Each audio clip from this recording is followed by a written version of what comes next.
مرتدین نے سوچا تھا کہ مدینہ ماتم کدہ بنا ہوا ہوگا اور مسلمانوں کا حوصلہ اور جذبہ ختم نہ ہوا تو اتنا کمزور ضرور ہو گیا ہوگا کہ ان میں لڑنے کی ہمت نہیں ہوگی۔ ابو بکر رضی اللہ عنہ یہ جرائم معاف کرنے والے نہیں تھے۔ انہوں نے خالد رضی اللہ عنہ بن ولید اور عمر رضی اللہ عنہ بن عاص جیسے نامور اور تاریخ ساز سالاروں کو مرتدین کی سرکوبی کے لیے بھیجا۔ ان سالاروں کو خونریز لڑائیاں لڑنی پڑی۔ انہوں نے تھوڑے سے عرصے میں بنو اسد، قضاعہ اور بنو تمیم جیسے طاقتور اور سرکش قبیلوں کو تہہ تیغ کر لیا۔ حضرت ابو بکر رضی اللہ عنہ نے مرتدین کی بیخ کنی کے لیے بڑے ہی سخت احکام دیے تھے۔ ان کے آدمیوں، عورتوں اور بچوں کو غلام تک بنا لیا تھا، لیکن عمر رضی اللہ عنہ نے حکم جاری کر دیا کہ ان غلاموں کو آزاد کر کے ان کے رشتہ داروں کے حوالے کر دیا جائے۔ مدینے کے لوگوں کو یہ حکم پسند نہ آیا۔ مجمع میں مختلف آوازیں اٹھی۔ کوئی کہہ رہا تھا کہ ہم نے خلیفہ اول کے حکم سے غلامی میں رکھا تھا، کسی نے کہا کہ خلیفہ اول کے حکم کی خلاف ورزی ان کی وفات کے بعد اچھا اقدام نہیں۔ مورخوں نے مختلف حوالوں سے رائے دی ہے کہ مرتدین نے اپنے عزائم اور مقاصد میں شکست کھائی تو ان میں سے بہت سے تائب ہو کر سچے دل سے مسلمان ہو گئے تھے۔ جن کو غلام بنا لیا گیا تھا وہ مسلمانوں کے حسن سلوک سے متاثر ہو کر ان کے وفادار ہو گئے تھے۔ حضرت عمر رضی اللہ عنہ بن خطاب نے دیکھا کہ لوگ مثنہ بن حارثہ کے ساتھ محاذوں پر جانے کے لیے تیار نہیں ہو رہے تو انہوں نے اس توقع پر مرتدین کے غلام آزاد کرنے کا حکم دیا تھا کہ وہ خوش ہو جائیں گے اور ان میں سے جنہوں نے اسلام قبول کر لیا ہے وہ دعوت جہاد قبول کر کے عراق اور شام کے محاذوں پر چلے جائیں گے۔ بعض مبصروں نے لکھا ہے کہ حضرت عمر رضی اللہ عنہ نے کہا تھا کہ مسلمانوں میں غلام رکھنے کی رسم نہیں ہونی چاہیے۔ انہوں نے یہ بھی کہا تھا کہ اللہ نے انسان کو آزاد پیدا کیا ہے۔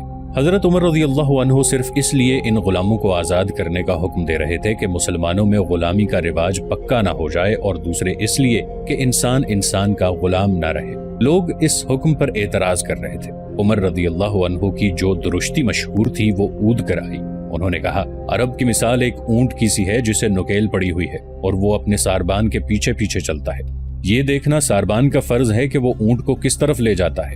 رب کعبہ کی قسم، میں عربوں کو راہ راست پر لا کے چھوڑوں گا۔ مثنہ بن حارثہ نے کس طرح محسوس کیا کہ لوگ فارس کی جنگی طاقت سے خائف ہیں۔ کسی قبیلے کے سردار نے اس خوف کا اظہار بھی کر دیا۔ ہمارے پاس اتنی طاقت نہیں کہ ہم فارس پر حملہ کریں۔ اس سردار نے کہا، فارس کی جنگی طاقت کو کبھی میدان جنگ میں دیکھیں پھر بات کریں۔ مثنہ بن حارثہ سے رہا نہ گیا، وہ اٹھ کھڑا ہوا۔ اس نے یہ بھی نہ دیکھا کہ خلیفہ لوگوں سے مخاطب ہے۔ اے لوگو، مثنہ نے بڑی ہی بلند آواز میں کہا، وہ کون سا فارس ہے جس کا خوف تمہارے دلوں میں بیٹھ گیا ہے؟ کیا تم نہیں جانتے کہ ہم فارس کی جنگی طاقت سے ٹکر لے چکے ہیں؟ ہم نے فارس کے باہر اس کی سلطنت کے ایک بہترین حصے پر قبضہ کر رکھا ہے۔ ہم فارسیوں کو کئی لڑائیوں میں شکست دے چکے ہیں۔ ہم نے بابل کے کھنڈرات میں فارسیوں کو شکست دی ہے، لیکن مشکل یہ پیش آ گئی ہے کہ فارس کے بادشاہ نے اپنی ہاری ہوئی فوج کے لیے کمک بھیج دی ہے، مگر ہم کمک سے محروم ہیں۔ کیا تم یہ بھی نہیں کر سکتے کہ جو مجاہدین شہید ہو گئے ہیں ان کی کمی پوری کر دو؟ تمہارے دل اتنے پتھر کیوں ہو گئے ہیں کہ جو اللہ کی راہ میں کفر کے خاتمے کے لیے لڑتے ہوئے زخموں سے چھلنی ہو کر بیکار ہو گئے ہیں ان کی خالی جگہ پر نہیں کرتے؟ خدا کی قسم، مسلمان کبھی کسی سے نہیں ڈرے۔ میں محاذ سے آیا ہوں۔ نفری کی کمی کی وجہ سے ہم قلعہ بند ہو گئے ہیں۔ ہم اپنے دفاع میں لڑ سکتے ہیں، قلعے سے نکل کر پیش قدمی نہیں کر سکتے۔ کیا تم اس دن کے انتظار میں ہو جس دن تمہارے بھائی اور تمہارے بیٹے محاذ سے بھاگ کر آئیں گے اور تمہیں آ کر بتائیں گے کہ وہ اپنے ساتھیوں کی لاشیں اور تڑپتے کراہتے ہوئے زخمی میدان میں چھوڑ آئے ہیں اور وہ فارسیوں کے گھوڑے تلے روندے جا رہے ہیں؟ مجمع پر سناٹا طاری ہو گیا۔ حضرت عمر رضی اللہ عنہ لوگوں کے چہروں سے ان کے تاثرات اور رد عمل معلوم کرنے کی کوشش کر رہے تھے۔ مثنہ بولتا جا رہا تھا اور لوگوں کے چہروں کے تاثرات بدلتے جا رہے تھے۔ پھر لوگوں میں بے چینی دیکھنے میں آئی۔ عمر رضی اللہ عنہ نے بھانپ لیا کہ لوگوں میں جذبہ بیدار ہو رہا ہے اور انہوں نے مثنہ کا اثر قبول کر لیا ہے۔ حضرت عمر رضی اللہ عنہ بن خطاب اٹھ کھڑے ہوئے، مثنہ بیٹھ گیا۔ اے ایمان والو، حضرت عمر رضی اللہ عنہ نے کہا، کیا تم حجاز میں ہی قید ہو کے بیٹھ جانا چاہتے ہو؟ کیا وہ لوگ تم میں سے نہیں ہیں جو اپنے گھر بار چھوڑ کر کہاں سے کہاں جا پہنچے ہیں؟ وہ اس سرزمین پر پھیل جانے کو چلے گئے ہیں جس کا وعدہ اللہ نے اپنی کتاب میں کیا ہے کہ وہ تمہیں اس کا وارث بنائے گا۔ اللہ تمہارے دین کو بے دین لوگوں کے دلوں پر غالب کرے گا۔ اللہ اپنے دین کے پیروکاروں کو دوسری قوموں کی میراث عطا کرنے والا ہے۔ خدا کی قسم، تم اللہ کے وعدوں سے بھاگ رہے ہو یا فارسیوں کی ہیبت تم پر طاری ہو گئی ہے؟ کیا تم میں اللہ کے معبود ہونے کی شہادت دینے والا کوئی نہیں رہا؟ کیا تم باطل سے ڈرتے ہو اس لیے کہ حق کی تلوار کو بے نیام نہیں کرتے؟ لوگوں میں کھسر پھسر سنائی دینے لگی جو بلند ہوتے ہوتے اونچی آوازوں کی صورت اختیار کر گئی۔ آخر یہ آوازیں ایک آواز میں سمٹ گئیں۔ خدا کی قسم ہم نے رسول اللہ صلی اللہ علیہ وآلہ وسلم کے دکھائے ہوئے راستے پر چل کر اللہ کے دین کو سربلند کیا اور اسے عرب کی سرحدوں سے باہر لے جا کر پھیلایا۔ وہ کون سی قوم تھی جس نے ہمیں للکارا اور ہم نے اسے نیچا نہیں دکھایا؟ رسول اللہ صلی اللہ علیہ وآلہ وسلم ہم سے جدا ہو گئے تو ہم نے خلیفہ ابو بکر رضی اللہ عنہ کی قیادت قبول کی اور ہر حال میں ان کے ساتھ رہے۔ اللہ نے ہماری مدد کی، ہم میں سے کسی پر کبھی یہ کیفیت طاری نہیں ہوئی تھی جو آج ہو گئی ہے۔ ہمیں کیا ہو گیا ہے کہ اپنے خلیفہ عمر رضی اللہ عنہ کی دعوت جہاد پر خاموش بیٹھے ہیں؟ یہ آواز ابو عبید بن مسعود بن عمر الثقفی کی تھی۔ میں مثنى بن حارثہ کے ساتھ جاؤں گا، ابو عبید بن مسعود نے کہا، اور میں بھی، ایک صحابی سلیط رضی اللہ عنہ بن قیس نے اٹھ کر کہا، اور اس کے بعد لبیک لبیک کی آوازیں بلند ہونے لگی۔ محاذ پر جانے والوں کی تعداد 1000 تک پہنچ گئی۔ حضرت عمر رضی اللہ عنہ کا چہرہ خوشی سے تمتمانے لگا۔ مورخ لکھتے ہیں کہ جہاد پر جانے والے یہ تمام رضاکار مدینہ کے رہنے والے تھے۔ ایک عجیب سوال پیدا ہو گیا۔ خلیفۃ الرسول، ایک سرکردہ مدنی نے اٹھ کر کہا، کیا آپ دیکھ نہیں رہے کہ محاذ پر جانے والوں میں اکثریت مدینہ کے انصار اور مہاجرین کی ہے؟ میں دیکھ رہا ہوں۔ حضرت عمر رضی اللہ عنہ نے کہا، اور تم نے یہ بات کیوں کہی ہے؟ اس لیے کہی ہے کہ اس لشکر کا سالار کوئی مدنی ہی ہونا چاہیے۔ مدنی نے جواب دیا، کسی ایسے مہاجر یا انصاری کو اس کمک کی سالاری دے دیں جس سے پہلے کبھی میدان جنگ میں شجاعت دکھائی ہو اور وہ صحابہ کرام میں سے ہو۔ نہیں، حضرت عمر رضی اللہ عنہ نے کہا، واللہ میں کسی مدنی یا کسی صحابی کو سالار نہیں بناؤں گا۔ اللہ نے تمہیں سربلندی اس لیے عطا فرمائی تھی کہ تم نے دین کے دشمنوں کے سر کچلنے کے لیے ہمت اور شجاعت کے جوہر دکھائے تھے، مگر میں 3 دنوں سے دیکھ رہا ہوں کہ تمہارے چہروں پر بزدلی لکھی ہوئی تھی۔ تم دشمن کے سامنے جانے سے ڈر رہے تھے، تو کیا سالاری اور عمارت کے لیے اس شخص نے برتری حاصل نہیں کر لی جو اپنے دین کی حفاظت اور فروغ کے لیے سب سے پہلے آگے آیا؟ خدا کی قسم اس لشکر کا امیر یہی شخص ہوگا۔ ابو عبید اٹھو، میں نے تمہیں اس لشکر کا امیر مقرر کیا جو مثنى بن حارثہ کے ساتھ جا رہا ہے۔ پھر حضرت عمر رضی اللہ عنہ نے سعد رضی اللہ عنہ بن عبید اور سلیط رضی اللہ عنہ بن قیس کو پکارا اور وہ دونوں اٹھ کھڑے ہوئے۔ تم ابو عبید کے بعد بولے تھے کہ تم محاذ پر جاؤ گے۔ عمر رضی اللہ عنہ نے کہا، ابو عبید سے پہلے اٹھتے تو لشکر کے امیر تم ہوتے۔ ابن خطاب، سلیط رضی اللہ عنہ بن قیس نے کہا، بے شک دلوں میں جو کچھ ہے وہ اللہ جانتا ہے، میں جہاد پر عمارت کے لیے نہیں، اللہ کی خوشنودی کے لیے جا رہا ہوں۔ اس کمک کی تعداد بھی بڑھ رہی تھی۔ حضرت عمر رضی اللہ عنہ نے مثنى کا مدینے میں رکے رہنا مناسب نہ سمجھا۔ محاذوں کی صورتحال تشویشناک تھی۔ ابن حارثہ، عمر رضی اللہ عنہ نے کہا، تم ابھی عراق کو روانہ ہو جاؤ اور محاذ کو سنبھالو۔ کمک 1-2 دنوں میں جنگ کی تیاری مکمل کر کے روانہ ہوگی۔ ایک ساتھ ایک لمحہ قیمتی ہے، یہاں انتظار نہ کرو، اور ضروری احتیاط یہ ہے کہ جب تک یہ کمک نہ پہنچائے لڑائی سے گریز کرنا، کسی بھی طرف پیش قدمی کا خطرہ مول نہ لینا۔ مثنى بن حارثہ مسرور اور مطمئن محاذ کو روانہ ہو گیا۔ 2 دنوں بعد یہ کمک بھی روانگی کے لیے تیار ہو گئی۔ کسی بھی تاریخ میں اس کی تعداد نہیں لکھی، یہ تعداد یقیناً 2000 کے قریب تھی۔ ابو عبید، حضرت عمر رضی اللہ عنہ نے بوقت رخصت ابو عبید کو آخری ہدایت دی، تمہیں محاذ پر رسول اللہ صلی اللہ علیہ وآلہ وسلم کے کئی صحابہ کرام ملیں گے، وہ جو کہیں گے اس پر عمل کرنا۔ تم کمک کے اس لشکر کے امیر ہو اور محاذ پر جا کر تم اس کے سالار ہوگے۔ کوئی کارروائی اور کوئی فیصلہ صحابہ کرام کے مشورے کے بغیر نہ کرنا، جلد بازی سے کام نہ لینا۔ تم بہت بڑی بادشاہی کے خلاف لڑنے جا رہے ہو۔ جنگ میں کامیابی حاصل کرنے کے لیے ہر صورتحال کو ٹھنڈے دل سے سوچنے کی اور ہر موقع سے فائدہ اٹھانے کی ضرورت ہوتی ہے۔ الوداع ابو عبید، اللہ تمہارے ساتھ ہے۔ حضرت عمر رضی اللہ عنہ کچھ دور تک اس لشکر کے ساتھ گئے۔ دور جا کر ابو عبید نے پیچھے دیکھا، مدینہ کے باہر اور مکانوں کی چھتوں پر مردوں اور عورتوں کے ہاتھ بلند ہو کر ہل رہے تھے۔ کمک کا مسئلہ حل ہو گیا تو حضرت عمر رضی اللہ عنہ نے اپنے اس حکم پر توجہ مرکوز کر لی کہ ارتداد کے خلاف جنگ کے دوران جن مرتدین کو غلام بنایا گیا تھا انہیں آزاد کر دیا جائے۔ ان غلاموں کے آقا اس حکم پر خوش نہیں تھے، لیکن عمر رضی اللہ عنہ اپنے احکام منوانا جانتے تھے۔ انہوں نے اپنے انتظام کے تحت گھر گھر اپنا یہ پیغام پہنچا دیا کہ غلاموں کو آزاد کر دیا جائے۔ لوگ غلاموں کو آزاد کرنے لگے۔ مدینہ کی چھوٹی سی ایک مضافاتی بستی میں اونٹوں اور گھوڑوں کا ایک تاجر رہتا تھا جس کا نام ابو زبیر تھا۔ دولت مند آدمی تھا۔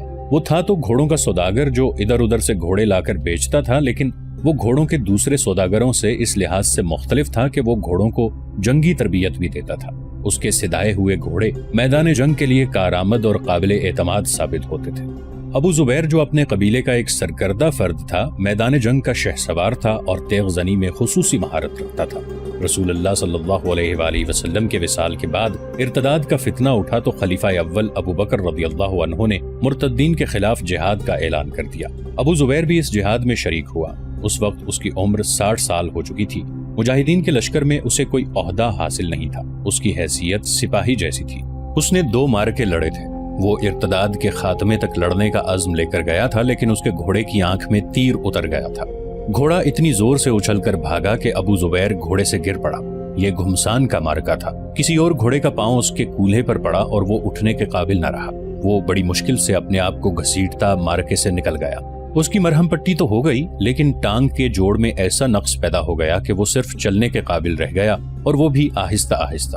وہ مدینہ کے قریب اپنے گاؤں واپس آ گیا۔ وہ خالی ہاتھ واپس نہیں آیا تھا۔ اس کے ساتھ مرتدین کی ایک ادھیڑ عمر عورت اور اس عورت کی بیٹی تھی جس کی عمر 17-18 سال تھی۔ اس کے قبیلے کے چند ایک آدمی اس کے ساتھ جہاد میں شریک تھے۔ ابو زبیر زخمی ہو گیا اور مدینہ کو واپس جانے لگا تو اس کے قبیلے کا ایک آدمی اس ادھیڑ عمر عورت اور اس کی نوجوان بیٹی کو ساتھ لیے اس کے پاس آیا۔ یہ مال غنیمت ہے ابو زبیر، اس آدمی نے کہا۔ اس کے اہل تم ہی ہو، یہ ماں بیٹی لونڈیاں ہیں، ہم انہیں کیا کریں گے؟ یہ تم جیسے خوشحال سوداگر کے گھر میں ہی اچھی لگتی ہیں۔ ابو زبیر کا زخم ٹھیک ہو گیا اور وہ کام کاج کے قابل ہو گیا، لیکن میدان جنگ کے قابل نہ رہا۔ اب وہ آہستہ آہستہ چلتا تھا۔ اس کی 3 بیویاں تھیں جن سے اس کے 7 بیٹے تھے۔ سب سے بڑے بیٹے کی عمر 30 سال کے قریب تھی، باقی بیٹے جوان اور نوجوان تھے۔ اس نے سب بیٹوں کو اپنے پاس بلایا۔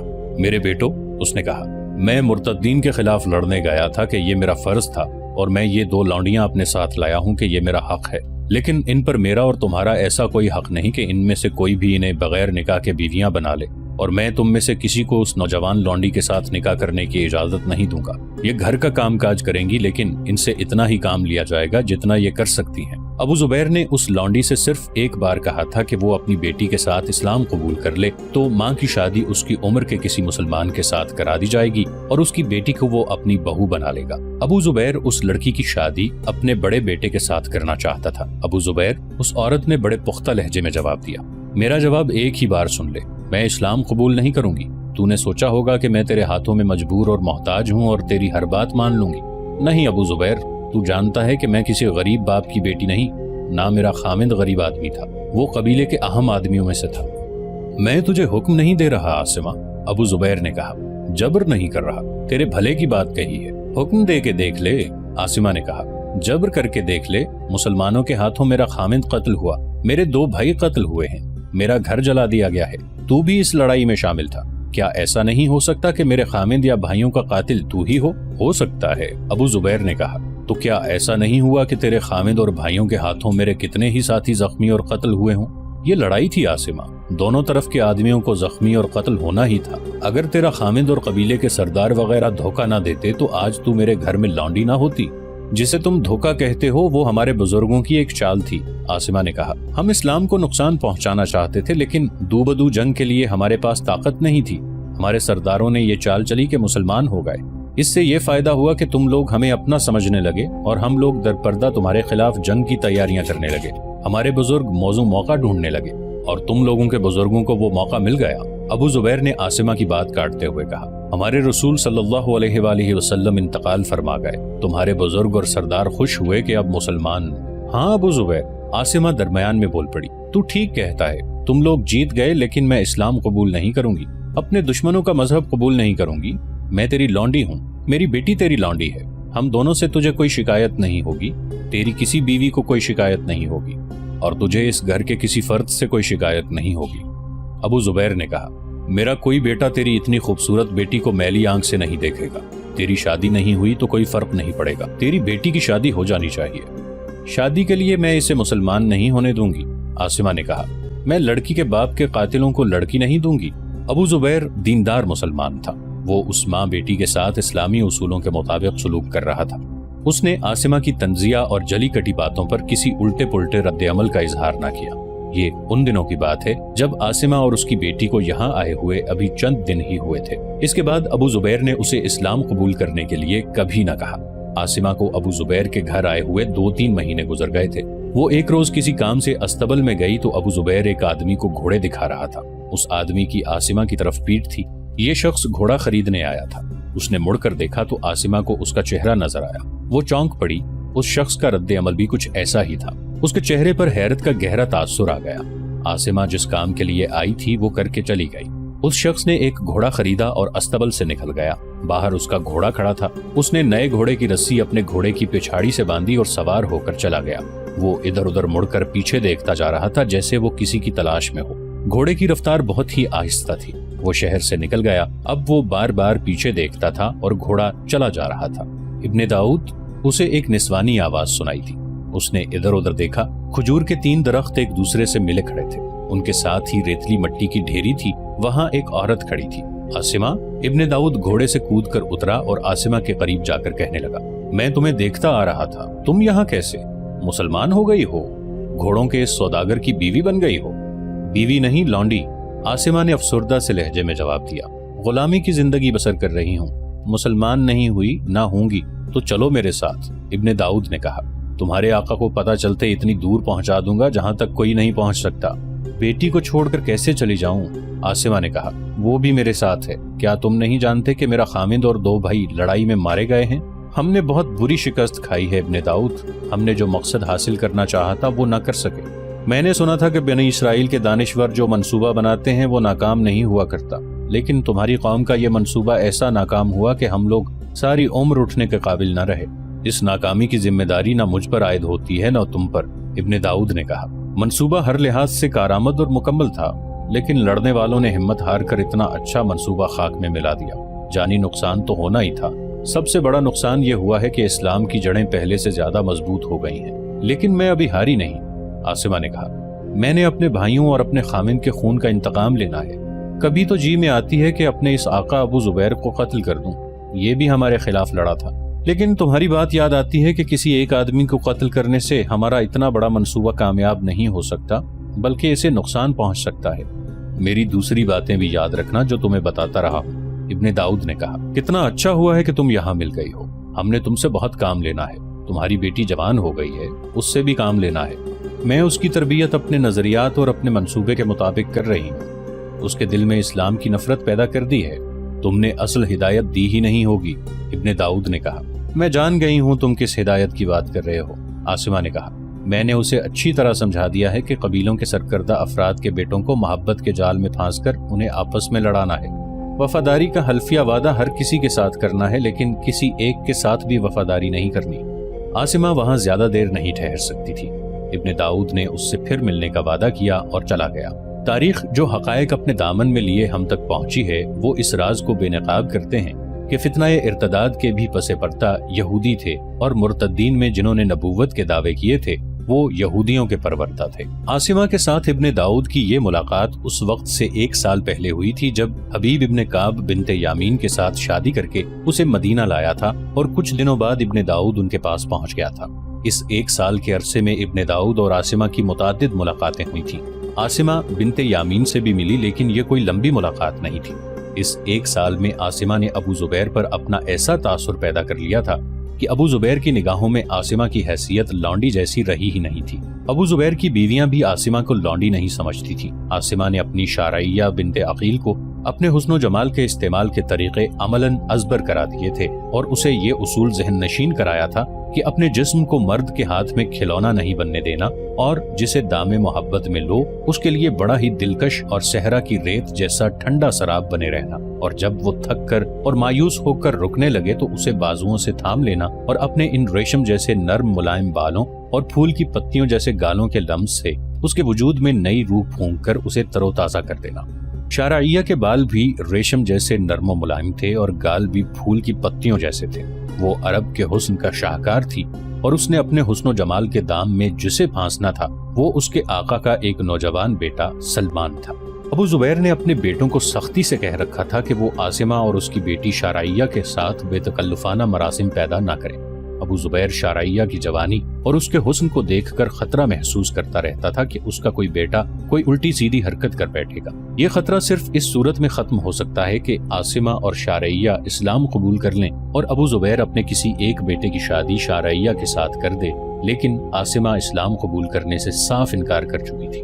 ابو زبیر کو معلوم نہیں تھا کہ وہ جب رات کو گہری نیند سویا ہوا ہوتا ہے اس وقت اس کا بیٹا سلمان استبل سے ملحق نوکروں کے کمرے میں شارعیہ کے پاس ہوتا ہے اور عاصمہ کچھ دیر کے لیے باہر چلی جاتی۔ عاصمہ نے شارعیہ کو کہنا شروع کر دیا تھا کہ اب وہ ابو زبیر کے ایک اور بیٹے یا باہر کے کسی آدمی کو سلمان کا رقیب بنا دے اور ان میں ایسی دشمنی پیدا کر دے کہ مسلمانوں کے 2 قبیلے نہیں تو خاندان آپس میں ٹکرا جائیں۔